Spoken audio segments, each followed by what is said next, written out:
Hi friends, and welcome back to another episode of Shoe Eating Monster. I'm Juliana, your thrifty running friend and favorite local shoe eating monster, and welcome back to your local running community. We're so happy to have you here, and if you haven't already, don't forget to like and subscribe.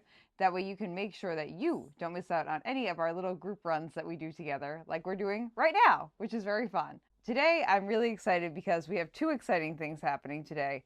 First off, I would just like to give a shout out to our sponsor. This video is sponsored by Silver Sea, a woman-owned activewear brand based on Cape Cod that's raising the bar for clean and high-performance clothing. Their pieces are made with plant-based materials like Tencel lyocell and bio-based spandex. They're actually the only brand in the US that is using this new fabric. Most activewear is full of toxins that can absorb through your skin, but Silver Sea is different. No harsh chemicals, just clean, sustainable comfort that moves with you. No compromises. And for our lovely viewers and listeners today, we are offering 20% off your first order using code FIRST20 when you visit their website, silverseaapparel.com, and purchase anything on the website. So go ahead and use code FIRST20 for 20% off your first order and head over to Silver Sea Apparel to buy your favorite new piece of sustainable activewear. And thank you again to Silver Sea Apparel for sponsoring this episode of Runna. And now that we've kind of explored why I'm in a sports bra today, which is very comfortable and it's a nice time, we are going to be doing a 50-mile durability review of the Adidas Adizero SL2. Now, this is a shoe that I did receive for free as being part of a Believe in the Run event, so shout out to them, and brand new. And also, it looks a lot less dingy than I thought it was going to be after 50 miles, so I'm really happy about that. But today, we're just going to be talking about the durability of this shoe after 50 miles for me, and do I think this shoe is worth the price tag? Let's just start off with just like a few basic things with this shoe. This is supposed to be an everyday trainer. This is a more lightweight everyday trainer. This shoe definitely runs a little bit narrow for sure, but most Adidas shoes run a little bit more on the narrow side of things. I didn't find any problems with rubbing when I was wearing like a thinner pair of socks, but definitely if I was going to go longer distances in this, I would probably just go to a wide or the men's size. I don't know if they carry a wide in this shoe, but they definitely, like if you're a lady and you want to go to the men's width, which is technically a ladies wide, you could definitely do that for sure. Now, use case for this shoe is a everyday lightweight trainer.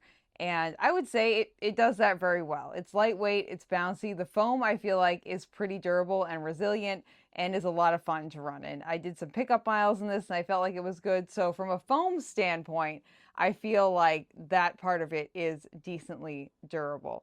But let's talk about the outsole of this shoe, because there's an interesting portion of this shoe that I, as someone who supinates, which means that I just kind of land on this side of my foot, really kind of had issue with. And that specifically is this weird little notch right here, which I'm not really sure exactly why this exists in a lot of the Adidas shoes, because it kind of puts anyone who like falls to the side of their shoe this way at a pretty big disadvantage, because the part of the shoe that I specifically eat up the most is already gone, which is not great from a stability standpoint. And I will say, if you are someone who needs a stability shoe, this is probably not the shoe for you. It doesn't provide any stability in either direction. It definitely is better for someone who pronates in because there's nothing cut out here, but it definitely is not made for someone who supinates. So I'm surprised I was even able to run in these at all and not have any really major issues. I will say this definitely is not a stability shoe in any capacity. But let's look at the durability of the outsole in that part of the shoe and the rest of the shoe. So as you can see, there's like a little bit of exposed foam down here. No real issues with that. Everything is pretty much looking okay. But as you can see here, I've already like chunked off that part of the outsole that was right there. And a lot of the Adidas shoes actually have the Continental rubber outsoles on them. This one does not for some reason. So that's kind of a bummer because that would make this shoe a little bit more durable, but it doesn't have that good Continental rubber outsole on it, which definitely makes it less durable and much less grippy. I probably wouldn't run in the rain in these. I didn't feel like the grip was that of a good grip, and I also would never run in trails on these personally, especially when there are so many other trail options available out there for you and so many other better options that are going to keep you safer out on the trails. So I would say the outsole durability on these bad boys, not really that great. It's not that great. The fact that, and after 50 miles, I was able to fully just like chip off that little bit right there, not great. As you can see on the other side, it's still there, but it's definitely worn down a significant amount. Especially on this side, I'm already like wearing through the foam on that side. For me or anyone else who supinates, this is definitely not going to be a durable shoe for you. You're going to blow through it so quickly. But if you're someone who's like a very neutral runner and you hit like the exact middle of the shoe, I could see this being a success for you. I also would worry about people who pronate because this part of the shoe is exposed. So if you kind of lean through this at all, you're just going to be directly cutting into this foam, which seems durable enough from like a bounce and like impact standpoint, but from a ground kind of like grinding kind of ground impact standpoint, I wouldn't really trust this to last a super long period of time. Do I feel like this shoe is worth the money? Here's the deal. Here's the thing. Here's the stitch. This shoe currently, for some reason, and I don't know why, there are certain colorways on the Adidas website that are going for about $55 to $60. So that's a really good price for a brand new shoe that is actually quite a lot of fun to run in. And I feel like you would get a lot of life out of the foam if your foot strike is correct, like if the price is right. So I feel like the price is right for anyone who is a very neutral runner. If you're someone who lands like pretty evenly through the middle of your foot when you're running and you're not going to really hit this area or this area, this shoe actually probably would be a great buy for you because of just the really bouncy and resilient foam that's built into this shoe and how much fun it is to run in this shoe.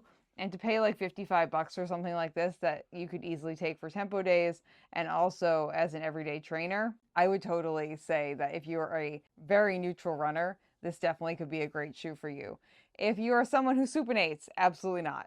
Absolutely not. If you are someone who goes through the side of the shoe this way at all and your main landing impact point is this half right here, I wouldn't get this shoe. I wouldn't get any of the Adidas shoes that have this weird cutout. Again, what are we doing, Adidas? Like, why is this here? Why are we putting people who supinate at a disadvantage already straight out the gate? I don't understand. But, you know, I am not in charge of the Adidas team at all, so they can do whatever they want.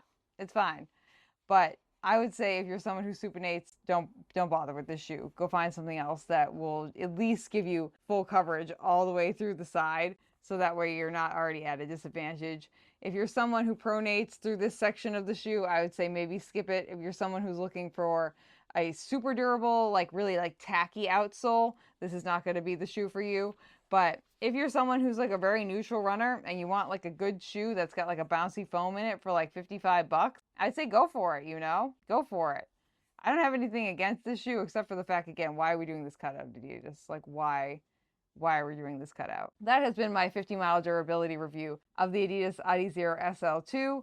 So thank you guys for watching that. Don't forget to like and subscribe to the podcast and to the YouTube channel so that way you can be part of your favorite local running community and get more Shoe Eating Monster episodes just like this.